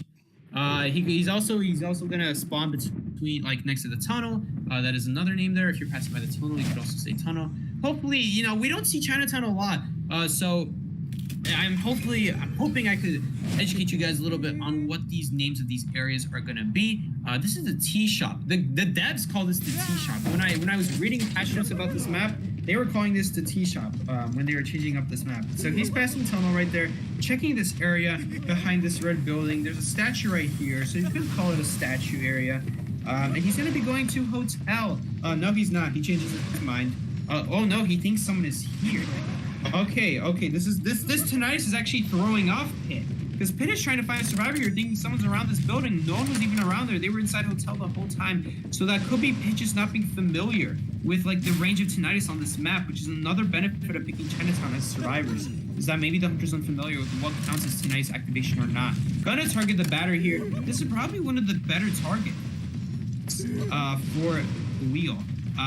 Of course, though, he's in a really annoying area, and I don't know if Pit has a lot of experience dealing with this area, because this is going to be really hard, because if he doesn't have the experience, oh my god, look at this. I think he's trying to bait the batter to vaulting the win. I'm pretty sure that's what he was doing. Look at that. I think he just got, I don't have sound, but I think he just got a hit on the batter through the wall, which is something you can do. And look at that beautiful trap. Batter dropped the pallet, but it's not going to matter at all, because he can easily get walked around on. And look at this. He's going to actually even block off this window at the same time. Now look at how close those bees were. If only those bees helped as the hunter was going around the window in a circle. Sorry, not the window. Like going around the wall when he got trapped in that trap would have been a great tip to score with the bees and save his life, potentially. Gonna get the hit on the entomologist. Now, since the entomologist is actually not rescuing here, the breaking wheel could get greedy and go for a second stun here, a second spike here, but he's not going to go for it. He'll just take the presence gain. Why not? It's something. He's going to the ball, so that ball is not going to be helpful for this batter unless he can, unfortunately going to miss the trap. He didn't miss the trap. It still clipped him. The excitement, not going to get a hit, though. That vault speed just barely saved it. Look, now the bees are helping him. Now, it's a little too late now because the batter trapped himself, so these bees aren't going to do anything. In fact, he's just in the same exact spot as he was before. Pig gotta make sure to avoid these balls, but even then, this batter is kiting it out, gonna barely. Oh, holy crap! How did he clip the batter there? That's what I'm wondering. I didn't know you could clip through that thick of a wall. Maybe he just didn't get around the corner in time there, but now he's gonna get snapped from barely on the edge of the range too. Dungeon is there, so both teams know where the dungeon is. Wheel knows where the dungeon is, and the survivors know where the dungeon is. So neither side really gets an advantage here. All that matters now is that now he kind of has a plan for late game, like where to go if he's like in a situation where the gates are probably open and it's kind of risky to go for gates. He could still go for the dungeon, and someone might be winning on dungeon. He could go for that, but that is one thing to watch out for. You know, Hunter, knowing where dungeon is as Hunter is still also helpful. It's still very helpful. It gives you a plan for later on. Gonna get rid of the fireball just by walking over it. Not gonna. Oh, he did get the full presence blast. I was not expecting it. Look at this trap. Oh, I don't know about stepping in that. I think he tried to hit the acrobat. So smart thinking. Unfortunately, now it means that he is going to have to walk a little bit longer to catch up with this batter. So he's going to sacrifice a little bit of time here. Judging from the way this match is going, this is looking like a tie for the survivors. Now, don't get me wrong. Stuff can always change. And Smudge is getting the legendary 69% decode. Not only is that such a large number of decode, it is also a nice number of decode. Nice. Which means that Pit is going to have to guard this Cypher. Now, he could either do one of two things. He could either let go of this Cypher and protect the other Cyphers that have much less progress, or he could try to put all his eggs in one basket and try to protect the Cypher that's anyway about to get popped. What do you guys think is the better option? Look at that excitement. Now, usually you don't see excitement being used for little girl pages, but it definitely does exist. It makes the page useless. So that was great thinking from Pit. You know, the survivor does get a distance from getting pushed by the page, but nothing on the hunter, so really kind of cancels out because while she's getting pushed forward, the hunter is also walking towards them, so it kind of evens out and nothing happens. Gonna use the ball there. I don't know about that ball, but I suppose the idea there is to just get closer to the chair. Unfortunately, it's not going to be enough, though. Oh, look at this. Look at this. Missed the trap, so he's not dead quite yet. He does have to be careful of a ball here. Yes, he could jump here. So now Pit has to be on the defensive. He's going to get the hit here. Didn't get the chair hit, thankfully. And they do have the Cyphers pop, though. And Little Girl has a page. That's got to be the most infuriating thing. That is really infuriating. So he's starting from scratch now. He has to go after someone else. Whoever he goes after doesn't matter because he can't go after Little Girl. Because she has a great start. He's gonna go after the Acrobat. Downside of this though, Acrobat hasn't been on chair yet. He's gonna be hoping that they haven't started gate yet. Or he's hoping that he can catch them while they're on gate. Now there are I just got a hair stuck. There are other benefits to this. You know, he actually has, because of him playing wheel, he has control over both the chair and the gate without losing too much time at all. Look at this. Does he spot the little girl? No, he doesn't. He doesn't. The little girl just barely didn't get seen. Was both behind a wall and her tracks didn't get seen. Thank goodness for his little girl. Thank God. Thank the Lord that she didn't get found by the Breaking Wheel, so he is going to get away there. Look at this though. Breaking Wheel has found his target, and now Little Girl has two choices. She can either take this one-person escape. Oh, look at how much excitement value we're seeing. Again, stuff that you don't think about normally excitement being used on is very much a thing. Can Pit get the one escape? Now, he knows for a fact she's not sitting by dungeon because this person is not even close to being on that. He needs to go for this gate. Can he get her out? No, he doesn't. He's just a few seconds short. And as a result, he only gets 3 people out, but 3 people in round 3. Look at the survivors that he's up against.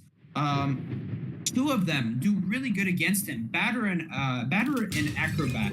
In particular, really good against him. And some others could definitely bring some value as well, as long as you drop the bees before the trap happens and you can get behind like a building. Definitely not super favorable for Wheel. Now, we do get to see the builds of those survivors, and in those matches, we didn't see a whole lot of flywheel. And because of this, because of the round 3 point difference, because Omega was able to get a 3-man, it is now confirmed that Omega has won the tournament. Congratulations to Omega. They will be moving on to the finals, where they will be going against the winning team from the previous bracket.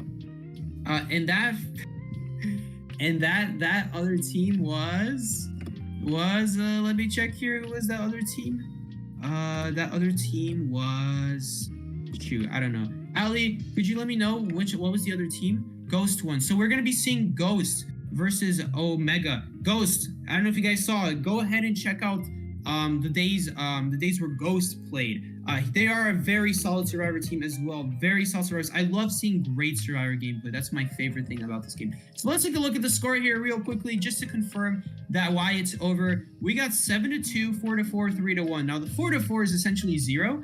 And so the point difference in round 1 is 5. And the point difference here in round 2 is 2. So in total, Omega has 7 points, which means even if Halcyon gets a 5-person kill here with their hunter, they will still be 2 points short. And as a result, hold up, am I doing this math right? 3-6. So that would be a 3-point lead for Halcyon, and Omega would have 5. Yep, it would be a 2-point difference. And so yeah, Halcyon is not going to be able to come back from this. I'm curious. I wonder if we're still going to have what's his name? Halcyon play for fun?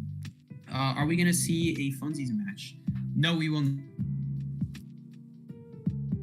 not be. Thank you, Ali. That'll be all for today. They want to rank. Yeah, that would make sense. Makes sense. So that will be all for today, guys. Omega taking it home here, but Halcyon really provided a great show with their strategies, with their characters. Round 2 especially, I love seeing that. The idea there is there was a lot of thought put into that, and that is really respectable. So, guys, thank you all so much for joining along this tournament. Be sure to check out the tournament finals, Ghost versus Omega, which is going to be at, real quick, let's see the time. It's going to be at, there's going to be also 3rd place. So I believe Halcyon is going to compete for the 3rd place. And who else is going to be for 3rd place? I didn't get told this ahead of time. You guys can watch the finals tomorrow. I actually don't know which ones are finals and which ones. Is the finals at 3:30 or is the 3rd place at 3:30? We're going to have matches at 3:30 and 6 o'clock. Let's take a look. SugarBabies versus Halcyon is going to be tomorrow. And we're going to have, those will be competing for 3rd place. And we're going to have at 3:30 EST. And we're going to have Omega versus Ghost for the finals at 6 p.m. So we're going to have a 3rd place winner. We're going to have a 2nd place winner. And we're going to have 1st place winner. We're only getting to podium positions here last week. I guess we're also going to have a 4th place winner. But there you guys have it. Tune in tomorrow for those times, 3:30 EST and 6 o'clock EST for those times. With that being said, guys, I hope you enjoyed